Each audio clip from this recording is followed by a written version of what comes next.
দীর্ঘ ১৬ বছর ধরে নির্বাচনতুন বঞ্চিত ফটিকছড়ির সোয়াবিল ইউনিয়নবাসী ২০০৩ সালের ফরতুন এই পর্যন্ত এই ইউনিয়নত নির্বাচন নওয়ানোর ফলে এলাহার উন্নয়ন বাধাগ্রস্ত অর বলে জানাই এলাহাবাসী। দ্রুত নির্বাচন চাই, দ্রুত নির্বাচনের মাধ্যমে আর এলাহার উন্নয়ন চাই।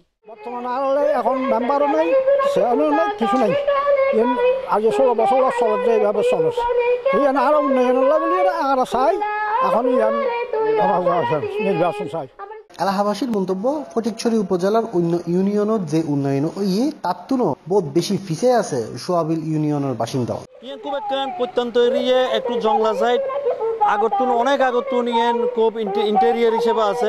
আর অবশ্যই এই সাইডের মধ্যে যারা আছে আরা এই সাইডটানোর আর উন্নয়ন করিবার লাগলে আর নির্বাচন খুবই গুরুত্বপূর্ণ। নির্বাচন ছাড়া কোনো সমিতি জনপ্রতিনিধি ছাড়া কোনো উন্নয়নের কোনো আশা করানো যায়।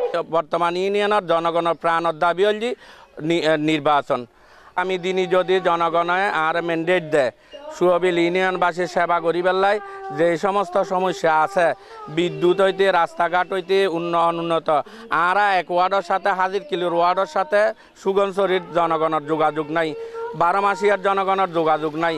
ইতারার যোগাযোগ ব্যবস্থা উন্নয়নকরণ সহ এদের আরা বৃহত্তর পরিকল্পনা গ্রহণ করছুম। তো আর সবচেয়ে বড় দুর্ভাগ্য যে আজ বাংলাদেশের মধ্যে জননেত্রী শেখ হাসিনার নেতৃত্বে সারা বাংলাদেশের মধ্যে উন্নয়নের জোয়ার চলে, কিন্তু দুর্ভাগ্যবশত আর এই বিশাল সুবিলুদ মধ্যে আর উন্নয়নের কোনো ধরা ছোঁয়ার মধ্যে আর নাই। তবে নির্বাচন অতি সত্বর হবে বলে আশা প্রকাশ করছি চেয়ারম্যান আবু তালেব। বিভিন্ন কারণে জটিলতার কারণে আজের দিন পর্যন্ত নির্বাচন নয়।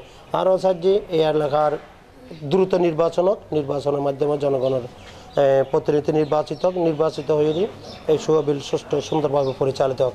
এ ব্যাপারে উপজেলা নির্বাহী কর্মকর্তা মোহাম্মদ মুশফিকুর রহমান জানালেন, তো সোয়াবিল দীর্ঘদিন ধরে নির্বাচন হয় নাই, ১৫ বছর মামলা কারণে নির্বাচন হয় নাই, ১৭ বছর, এবং আমরা ইতিমধ্যেই এটা এর সাথে হওয়ার কথা ছিল এই নানুপুর এবং খিরামের সাথে, কিন্তু একটু ভোটার লিস্টের জটিলতার কারণে এটা একটু ডিলে হয়েছে এবং এটা খুব শীঘ্রই নির্বাচন কমিশন যেটা জানিয়েছেন যে খুব শীঘ্রই এটার তফসিল ঘোষণা হবে এবং ওই ভোটার লিস্টের যেই জটিলতা সেটা নিরসনের শেষের দিকে আর কি, ওটা ইয়ে হলেই এটা তফসিল ঘোষণা হবে। আমি নিশ্চিত করে আপনাদেরকে আশ্বস্ত করতে পারি যে সোয়াবিল নির্বাচনে আমরা খুব শীঘ্রই, অতি শীঘ্রই নির্বাচন কমিশনের নির্দেশনায় মাননীয় প্রধানমন্ত্রীর যে উন্নয়নের মহাসড়কে আমরা যে আছি এবং সেটা বাস্তবায়নের লক্ষ্যেই আমরা অত্যন্ত চমৎকার একটা সুষ্ঠু সুন্দর নির্বাচন উপহার দিতে পারবো বলে আমি বিশ্বাস করি। Desk news, C plus TV.